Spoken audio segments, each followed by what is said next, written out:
ఇక పవన్ కళ్యాణ్ గారు ఆయన మీద ప్రొఫెసర్ నాగేశ్వరరావు గారు ఒక మాట మాట్లాడారు. అట్లనే నిన్న మన పాషం యాదగిరి అన్న ఒక మాట మాట్లాడంగానే ఇక్కడ వాళ్ళ ఏజెంట్ ఉన్నాడు కాబట్టి ఆంధ్ర పోలీసు వాళ్ళు మా మేధావులు ఇంటికి వస్తుంది. ఇట్లా చేస్తే మాత్రం ఊరుకోం, క్వశ్చనే లేదు. మాకు అన్ని రైట్స్ ఉన్నాయి. మేము అనుకున్నది మేము ఖచ్చితంగా చెప్తాం. రాజకీయంగా దమ్ముంటే దాన్ని ఎదుర్కోండి. మీ కాడ రాజధాని కట్టుకున్నాడు రాదు శాత కాదు, కానీ ఇక్కడికి వచ్చాక తెలంగాణ నవనిర్మాణం చేస్తారు. మా పని మేము చేసుకుంటాం, మా నిర్మాణం మేము చేసుకుంటాం, మా కథలు మేము పడతాం. రాష్ట్రం విడిపోయింది, ప్రజలు విడిపోలే. మీరు ప్రజల మధ్యలో చిచ్చు పెట్టకండి. చిచ్చు పెడితే మాట్లాడేటోళ్ళు లేరు, ఊరుకుంటోళ్ళు లేరు అనుకుంటారేమో. ఇగో ఈ జెండా రాకముందు లెక్క వేరే, ఇప్పుడు లెక్క వేరే. టీఆర్ఎస్ 2.0 ఇక్కడ, టీఆర్ఎస్ 2.0 ఇక్కడ పెట్టుకుంటే మాత్రం మంచిగా ఉండదు. ఇది వరకు ఒకసారి పెట్టుకున్నారు, రాష్ట్రం వచ్చింది.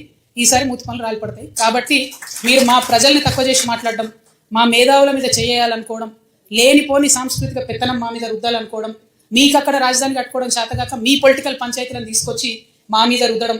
ముందు మీ రాజధాని కట్టుకోండి. మా జిహెచ్ఎంసీ ఎన్నికలలో పోటీ చేసే విషయం మీరు మళ్ళీ ఆలోచించారు. మా జిహెచ్ఎంసీలో ఇక్కడ సెటిల్ అయ్యి ఇక్కడ ఉన్నటువంటి ఆంధ్ర బిడ్డలు మా వాళ్ళు.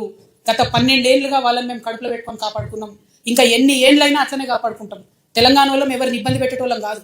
చుట్టపు చూపుగా వచ్చినా ఇంటికి వచ్చినా వాళ్ళు మన దగ్గరే ఉన్నారు, మన దగ్గరే సెటిల్ అయిన వాళ్ళతో ఇబ్బంది లేదు.